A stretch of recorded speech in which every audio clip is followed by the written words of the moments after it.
होता है एक मुट्ठी राख, अंत में केवल यादें रह जाती है, इसके अलावा कुछ नहीं रहता। आज हमारे बीच में जितेंद्र भदौरिया जो हमारे साथ सालों साल चले हैं नहीं,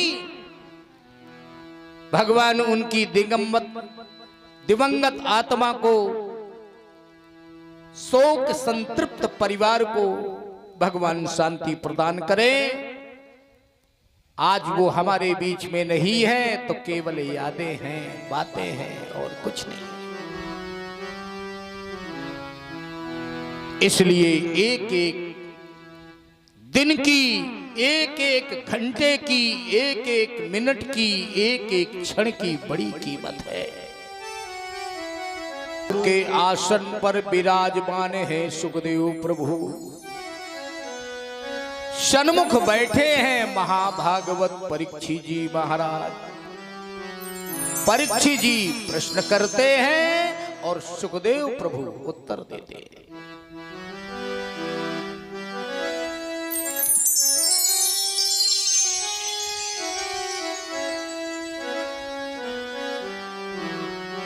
कि प्रिय व्रतोत्तान पादौ शतरूपा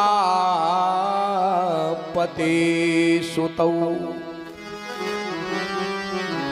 प्रिय व्रतोत्तान पादौ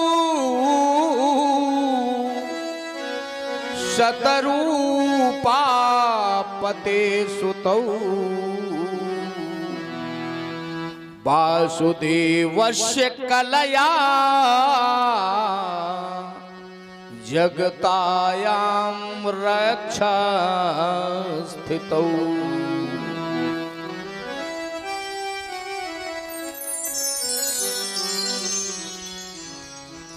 मनु और शतरूपा के सौजन्य से 3 कन्याओं का आकुति, देवहूति, प्रसूति, इनका जन्म हुआ और 2 पुत्रों का जन्म हुआ, प्रियव्रत और उत्तानपाद।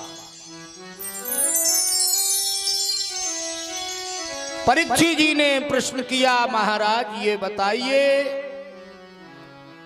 राजा उत्तानपाद के वंश के विषय में वर्णन करते हुए आपने महाराज ध्रुव का पावन प्रसंग सुना दिया।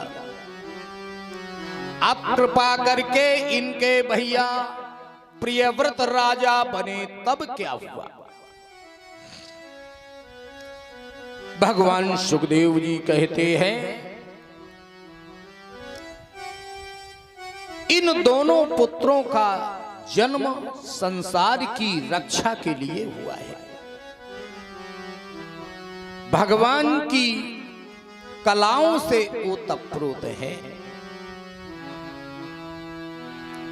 संसार में जितने भी जीव हैं सब भगवान की कलाओं से ओतप्रोत हैं। हमें में भी कला है, तुम में भी कला है, पक्षियों में भी कला है, जानवरों में भी कला है। किसमें कितनी कलाएं हैं कि वृक्षों में होती एक कला और 2 होती आदि कीटकों में, और पक्षी मंडल में 4 कला है, 5 कला चौपायों में, फिर 6 से लेकर और 8 तलक ये मानव शरीर में आती है, और इनके ऊपर जो होती हैं अवतार वही कहलाती है।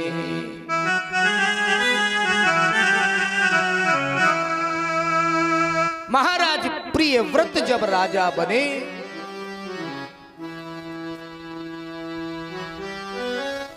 इनका वंश चला, तो इनके बेटा हुए चक्रवर्ती सम्राट राजा आग्नेन्द्र।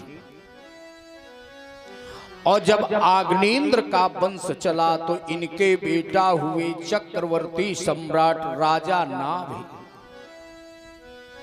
नाभि के कोई संतान नहीं थी।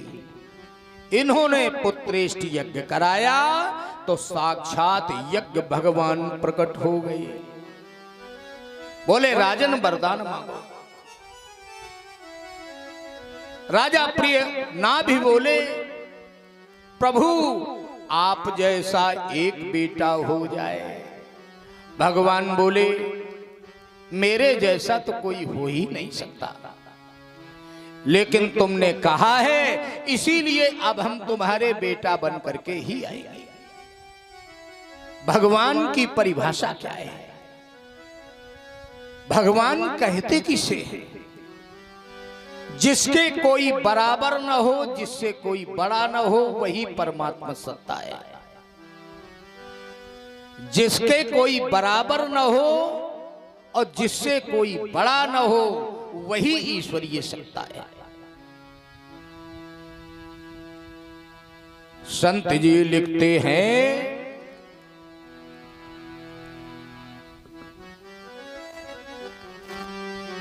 कि अष्टमे मेरु देव्याम तू नाभिर्जात उरु क्रमः। ये भगवान का 8वां अवतार होने जा रहा है। राजा नाभि की पत्नी मेरु से भगवान ने अपने अंश में अवतार लिया ऋषभ देव के रूप में, जो भगवान के शंख चक्र पद्म आदि चिन्हों से युक्त थे। बचपन से ही इन्होंने ब्रह्मचर्य का पालन किया और तपस्या में अपना जीवन बिताया। कहते हैं एक बार देवराज इंद्र ने इनके राज्य में बरसात नहीं की तो अपनी तपस्या के बल पर ये अपने राज्य में पानी बरसाने लगे। अंत में इंद्र ने हार मान करके अपनी जयंती नाम की कन्या इन्हें भेंट कर दी। उस जयंती नाम की कन्या से भगवान ऋषभ देव जी के द्वारा सृष्टि की रचना हेतु 100 पुत्रों का जन्म हुआ। सभी पुत्र भगवान ऋषभ देव जी के ही तरह शास्त्र विज्ञ और धर्मज्ञ निकले।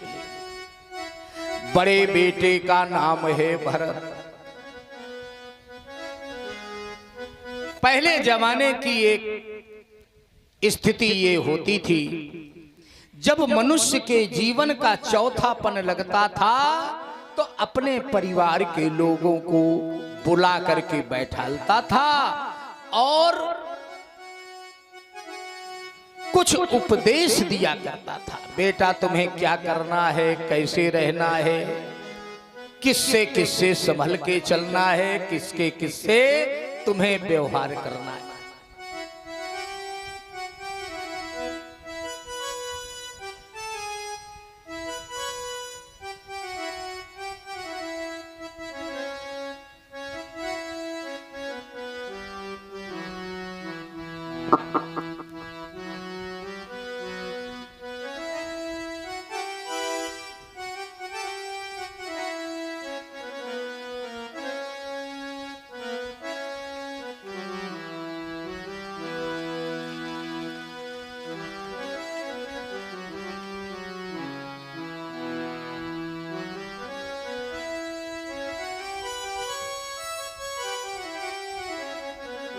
जाओ तुम्हारी मनोकामना भगवान पूरी करे।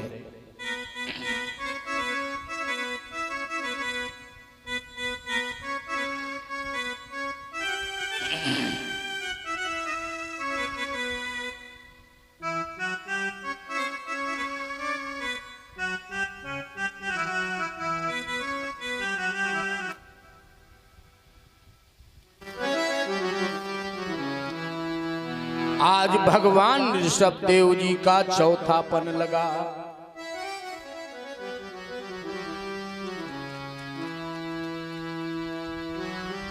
तो अपने सभी पुत्रों को बुलाया और मनुष्य के जीवन की सार्थकता सिद्ध करने के लिए कहा।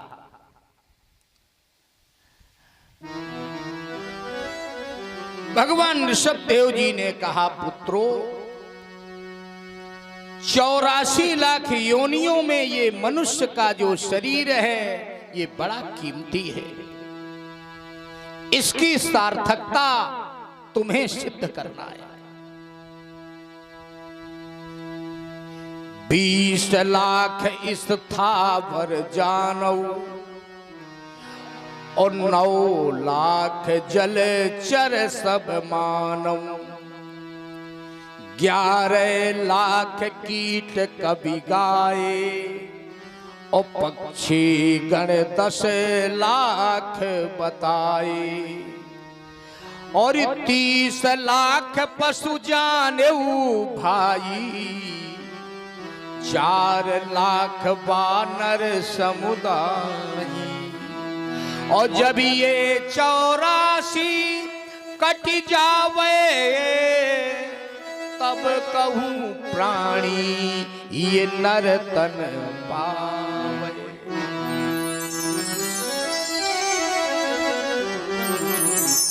बड़े भाग्य मानुष तन पावा। सुर दुर्लभ सद ग्रंथन गावा। इसलिए इस मानव जीवन की सार्थकता मेरे पुत्रों तुम्हें सिद्ध करनी है। ये बड़ा कीमती शरीर है, इसको बर्बाद नहीं करना है। बड़ा कीमती चोला है, कीमती तो है लेकिन नश्वर है, पानी का बुलबुला है। What is life? बोले life is a nothing only bundle of difficulties. Dream ये स्वप्न है। बचपन कब निकल गया पता नहीं चल पाया। जवानी कब निकल गई पता नहीं चल पाया। बुढ़ापा कब आ रहा है, श्वेत श्वेत बाल कब हो गए पता नहीं चल पाया।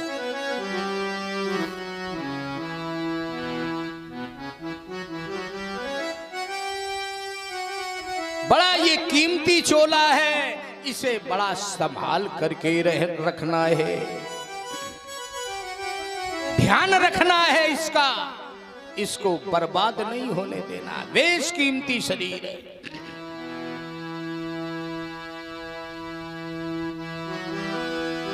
लेकिन ये जीवन पानी का बुलबुला है, हर श्वास की कीमत है। मनुष्य 24 घंटे में 21,600 बार श्वास लेता है। भगवान ऋषभदेव जी अपने पुत्रों को समझा रहे, अरे ये तन कीमती है और मगर है विनाशी। और ये तन कीमती है और मगर है विनाशी। और सदा अगले क्षण के भरोसे न रहे ना। सदा अगले क्षण के भरोसे न रहे ना। निकल जाएगी एक दिन काया को तजी के। निकल जाएगी एक दिन काया को तजी के। सदा श्वास धने के भरोसे न रहेगा। सदा श्वास धने के भरोसे न रहेगा।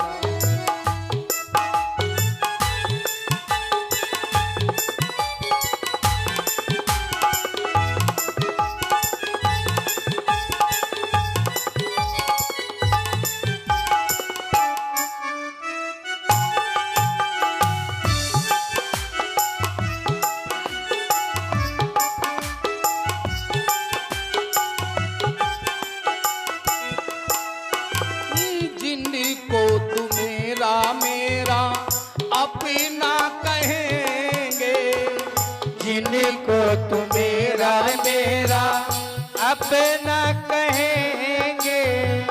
जरूरी नहीं वो भी, जरूरी नहीं वो भी तेरे रहेंगे।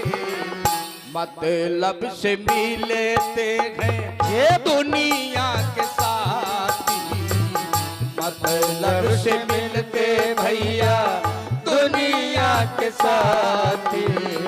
सदा इस मिलने के भरोसे न रहना, सदा इस मिलने के भरोसे न रहना।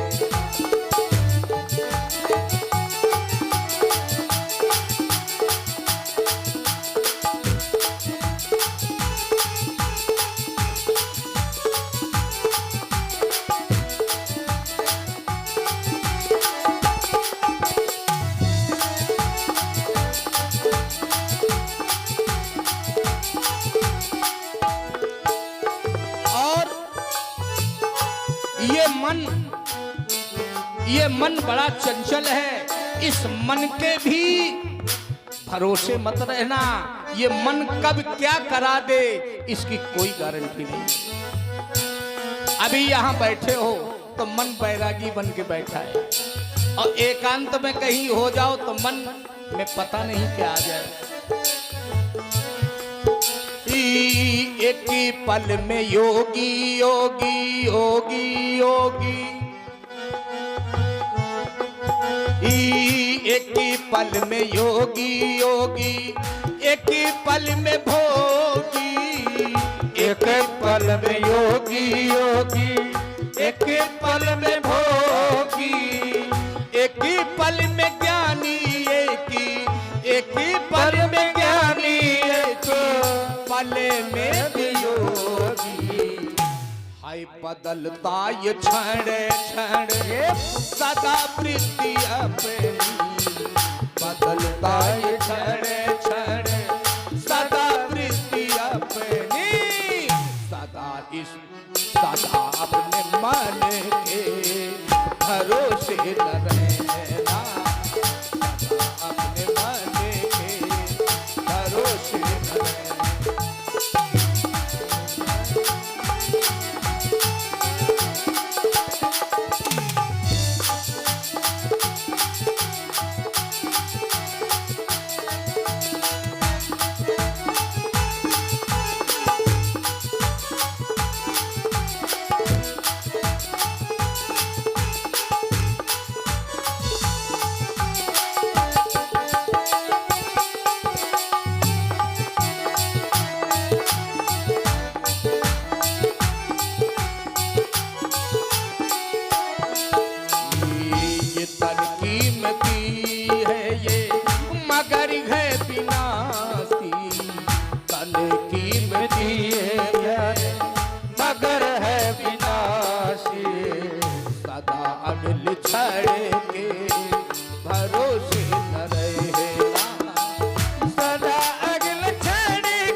निकल जाएगी एक दिन काया को तज के। सदा सदा श्वास धरने के भरोसे न रहना, सदा श्वास धरने के भरोसे न रहना।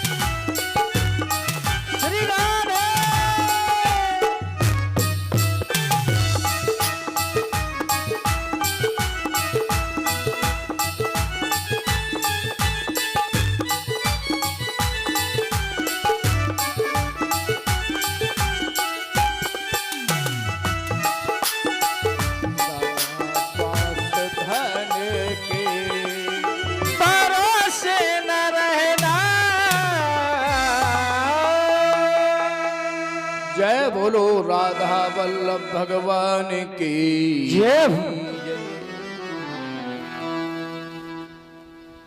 आज भगवान ऋषभ देव जी ने अपने पुत्रों को समझाया, बड़े बेटा भरत को राजा बनाया और सीधे अपनी आखिरी बनाने के लिए जंगल चले गए। कहते हैं जैसे जैसे मनुष्य की उम्र बढ़े वैसे वैसे ममता का परित्याग करना चाहिए। अगर तुमने ममता का परित्याग नहीं किया तो ये ममता तुम्हें परेशान कर देगी, सुख से तुम्हें मरने नहीं देगी। पहले ऐसे ही होता था, जैसे बुढ़ापा लगता था ये मनुष्य अपनी आखिरी बनाने के लिए घर परिवार से मोह हटा करके कहीं अन्यत्र चला जाता था। कहते हैं बचपन बिगड़ जाए तो जवानी संभाल लेना चाहिए, जवानी बिगड़ जाए तो बुढ़ापा संभाल लेना चाहिए, और बुढ़ापा भी अगर बिगड़ गया तो प्यारे फिर संभालोगे क्या। लेकिन आजकल तो बड़ा उल्टा है, जैसे जैसे मनुष्य बूढ़ा होता है वैसे वैसे उसे भोग और लिप्सा ज्यादा सताती है।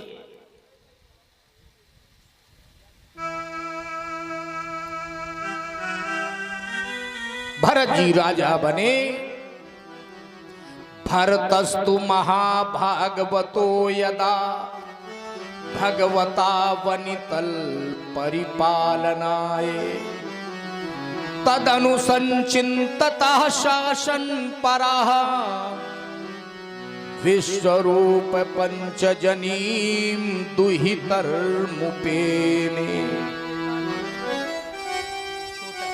विश्वरूप की कन्या पंचजनी के साथ इनका विवाह हुआ। भरत जी का 5 पुत्रों का जन्म हुआ,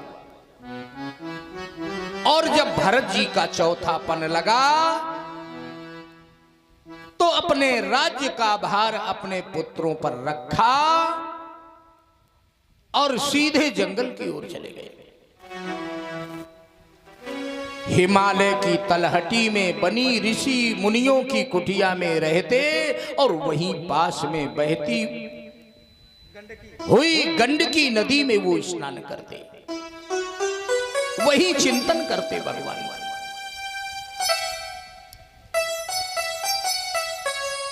भगवान सुखदेव जी कह रहे हैं परीक्षित जी, एक दिन एक घटना घट गई।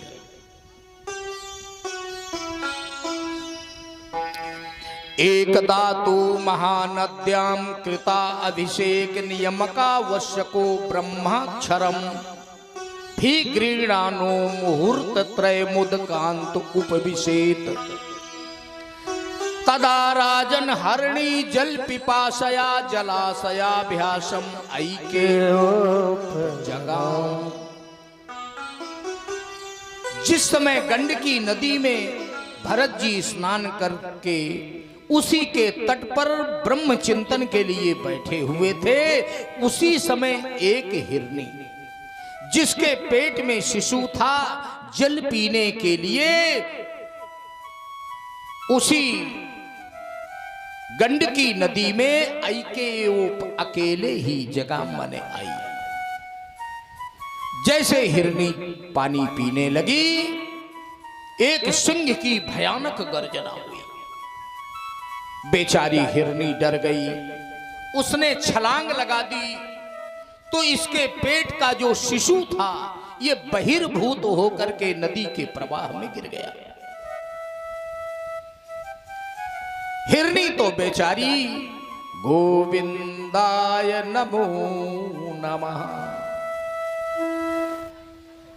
आज भरत जी ने देखा तो व्यास जी की 2 बातें याद आई।